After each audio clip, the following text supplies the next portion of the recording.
Hi guys, and welcome to another episode of The Antidote. Thank you to those already who are liking, sharing and subscribing to the channel, and please encourage your friends and family to do the like.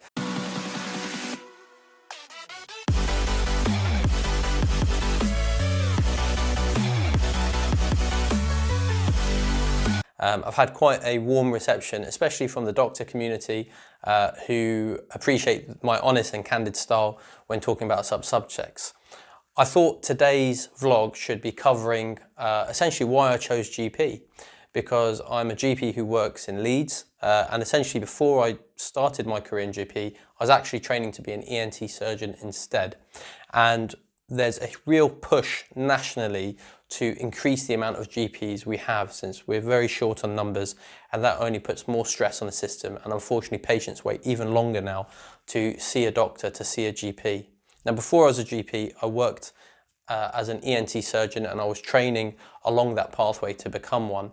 And Health Education England have recently released a promotional video which I starred in as well, and it was talking about why we made the switch from one career to another. So it was me and 3 other GPs, and talking about their history of what they used to do and what they've come into now. For myself, GP has been an excellent career choice. It affords me the ability and the flexibility to do other things which I enjoy doing. So for example, I get to do these vlogs. I get to run my own health tech company called Medical Chain, where we're based in London, and we have an office in Switzerland, and we're soon to open another office in Hong Kong as well. It allows me to see my patients, go to different practices, have a variety of clinic experiences, and that's something which I really enjoy, because I think the benefit of doing things the way that I have done for myself personally is it keeps things fresh. And I think if you talk to a lot of GPs out there or other doctors from other specialties, the biggest problem we have as doctors is burnout. It's relentless, Monday to Friday, and it's sometimes for other doctors or other colleagues, including the weekends and the evenings, all the bank holidays. It's a constant stream of patients coming with problems. And it's quite a difficult job when you think about it. Not the assessing a patient, diagnosing them, treating them, that's part and parcel. But I mean, think just psychologically, every time you're seeing somebody, 99% of the time is going to be a complaint of one or another. I've got this wrong with me, this is hurting me, this is a problem, this is an issue. And as a doctor or as a nurse, you're having to constantly absorb a lot of pain and suffering that you see in front of you. And it's a lot to do every day of the week. So thankfully, the setup that I have affords me the ability to go do other things, to refresh, de-stress, get rid of all that information. And when I come back to seeing my patients again, I come back refreshed and excited and positive, and I'm able to give them that full energy and enthusiasm to solving their problems with them, rather than feeling it's just another day. I'm feeling really weighed down now. Things aren't going the way that I want, and here's another patient I have to see as well. So I think it's really important to have that variety. And when I was practicing as a surgeon before, I didn't, unfortunately. I have a huge respect for doctors which work within a hospital environment. So be that surgeons, medical doctors, or your A&E doctors, they have made a massive commitment, which I think patients, unfortunately, are not completely aware of.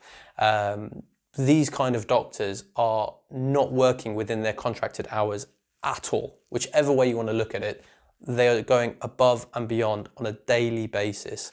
And for those that have committed to those specialties, has shown a real passion for what they're doing, despite all the pressures and stresses, which I know firsthand because I used to be part of that environment. If I give you an example of the kind of pressures that I went through as a surgeon. So for example, we might have a patient who's come in as what you deem as an emergency patient. They came with an abscess, which essentially is an infection around their teeth, what we call a dental abscess. I know it's tooth related, but this is something that would come under hospital surgeons to help with something called a dental abscess. Now, this is a 15-minute procedure maximum. You go in, you clear out the abscess, you give the patient antibiotics. They might stay a day, they might not need to stay a day in the hospital, and they go home and they recover that way. When you try to list a patient in theatre to go for this emergency surgery, you are fighting and competing with all the other surgical specialties in that hospital. So for example, you will go to the theatre list and you say, we've got this dental abscess, it's going to take us 15 minutes, please could we be next on the list with the emergency anaesthetist? Now they'll turn around to you as a theatre staff and say, we'd love to do it, but we've got this ectopic pregnancy which is about to burst. We've got this really sick man who's got an appendicitis which has already gone off. We've got this other old lady who's got bowel obstruction, and if we don't do something about this, then essentially she's going to have a hole in her colon and she'll become really sick and could potentially die of that. Your dental abscess patient is stable at the moment and is not as high up on the priority list compared to these other patients. So let's deal with these patients first. Each one of those procedures taking at least an hour and a half or 2 hours to do, and then we'll come back to your dental abscess. So what does that mean for you as a surgeon? Our patient came at 1 in the afternoon. We were meant to go home at 5 o'clock because that's when our day ends, and we had to stay in the hospital, in theatres, until 1 o'clock in the morning waiting for our slot. And you're in that kind of conundrum. Do I go home at 5 o'clock and wait for somebody to call me back and then come back and do the procedure? Or do I just hang around because maybe there might just be a chance that some of these surgeries are cancelled and I might be able to slot in there? And even when I say we did the procedure at 1 o'clock in the morning, do you think that we got the next day off? Of course not. So we did the procedure at 1 in the morning. We probably got home about 2 in our own beds, and we're back at work at 8 o'clock the next day to do our clinics as well. So this is the kind of routine that these kind of hospital doctors go through. I don't think patients always recognise and always appreciate. And more times than not, I think you'll agree that your doctor will greet you with a smile and will greet you with warmth and will want to know how they can help you. And we may not appreciate what that doctor's been doing for the past 24, 48 or 72 hours and how much fatigue may have built up in that time. For me personally, I had to weigh up as a commitment of what did I actually want to get out of life. As much as I loved operating and loved those opportunities, I realised that a lot of it was actually just seeing the patients in general. It didn't necessarily need to have me in theatre to get that experience. And thankfully in GP, again, you can do lots of different things.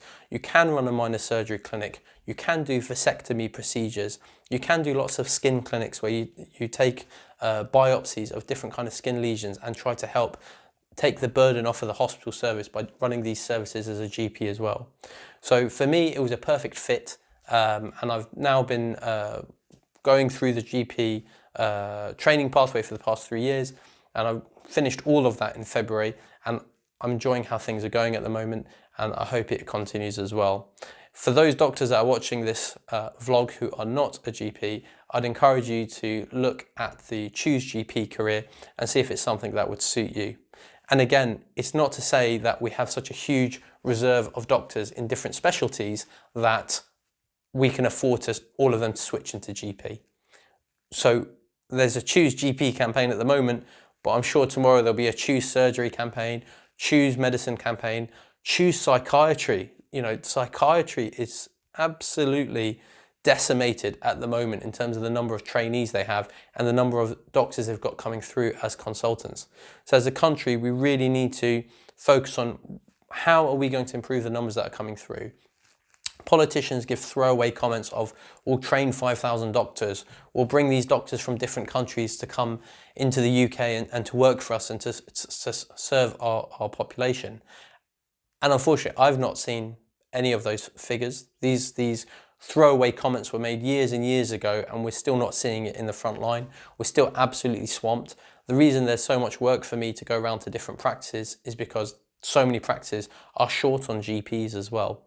So it's something we have to consider as a society. How can we encourage your traditional doctor to join a specialty, stay in that specialty, and serve that local community? And I'd be interested to know your thoughts about that. Thanks again for watching this video, and look out for the next one. Cheers, guys.